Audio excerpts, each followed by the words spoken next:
After I figured out what structure and genre my book or screenplay is, I started finding my characters, their places in the scenes, whether physical or mental, the way they talk and their goals, and etc, etc, etc. Also, as I mentioned earlier in the piece, you want to make sure that your nemesis or enemy or whatever you want to call it is as powerful or as clever as your hero or anti-hero. So, on top of the classics, perhaps he or she could be the black mirror of the main character, like an evil twin, a cautionary twin if you want. So someone who the protagonist could become if he or she went to the dark side. The dark side. Sometimes these enemies are within, like Tyler Durden in Fight Club, both book and film, or Dr. Jekyll and Mr. Hyde. In other cases, they are real, physical if you like, threats like the Joker or Ra's al Ghul in Batman. The manipulative type, like Dr. Lecter in Silence of the Lambs. Quid pro quo, I tell you things, you tell me things. Not about this case, though, about yourself. Or even the twin in Charlie Kaufman's mad/meta-film adaptation, where Nicolas Cage plays both Charlie Kaufman and his fictional twin.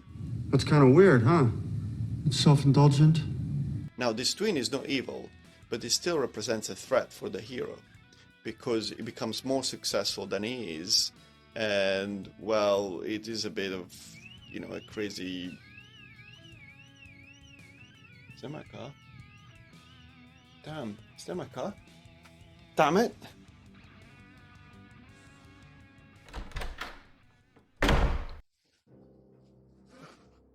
That's my cue. He's gone. We'll soon figure out what they did. Gotta be quick.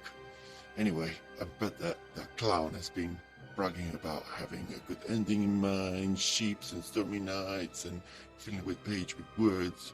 Really? Is that the tips, the pieces of advice that he gave you? Did the clown in a suit tell you about the importance of a midsection, Act 2? No? He didn't, did he?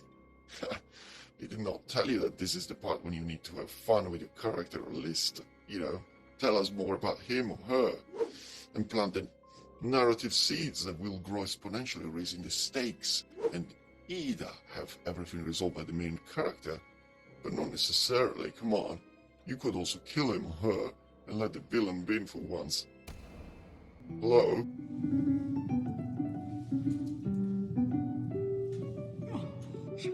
Anyway, whatever you decide to do, you certainly need to fill each page with tension. Now, I don't mean that you have to turn the whole thing into a horror book or a movie. No, I didn't say that. Tension is more interesting than that.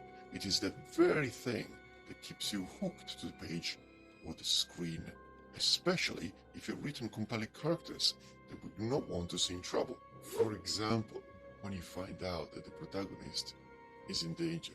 Oh, say no more. Anyway, you know it, but the character doesn't. Or it does, but wants to risk it all. Good at touches. So, we know that something big is about to happen, but we are left in a state of suspense because we don't know how and when this something will occur. Blaming myself all these years because he wasn't interested in sex or having children. Ever. In Happy Birthday, My Dear, it's when the wife confronts her husband and the guests. And the most hurtful thing of all is that all of you knew all along. I bet I was the laughing stock. In Respect 101, it is the moment when the protagonist finally decides that one of the two youngsters will have to die. Delicious. One of you has to die, so the other gets that I'm not faffing around and there is no misunderstanding. Tension can be used in dramas, but also comedy.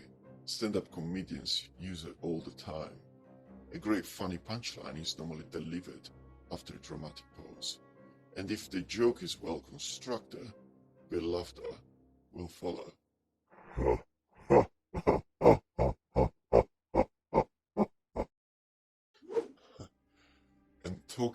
jokes. Please don't tell me that he didn't mention to you the one thing that mattered most, the inciting incident. He didn't, did he? Of course he didn't, the clown. It is the moment at the very beginning of your story where and when your main character wants to change. Yet, he or she doesn't know how to, and then something or someone happens in their lives that shakes them to the very core. Turn our protagonists' lives inside out and upside down. A chain of events will follow all the way to the conclusion, where the main character will be a changed person. Ugh. In Happy Birthday My Dear, the inciting incident is a telephone call. Why are you doing this? Because he's too scared To do it himself. Hello? Hello? And in Respect 101 is the alleged death of the protagonist's family. My wife and my little Davy were killed in a hit and run by animals like you. Either way, without the inciting incident, you have a character that just meander aimlessly as viewers/readers get bored and leave. Damn it. Shh. The clown is back. Gotta leave. Just do me a favor and don't listen to me, yeah? Okay.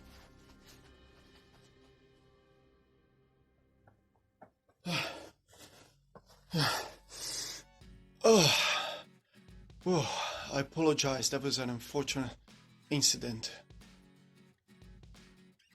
Incident? That reminds me of something.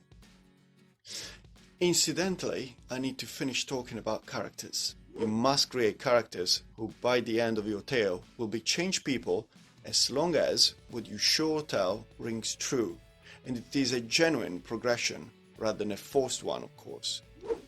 And yes, it doesn't matter if in real life some individuals don't actually change. We all know that. But this is not real life. This is storytelling, not boring-telling. That's not a knife. That's a knife.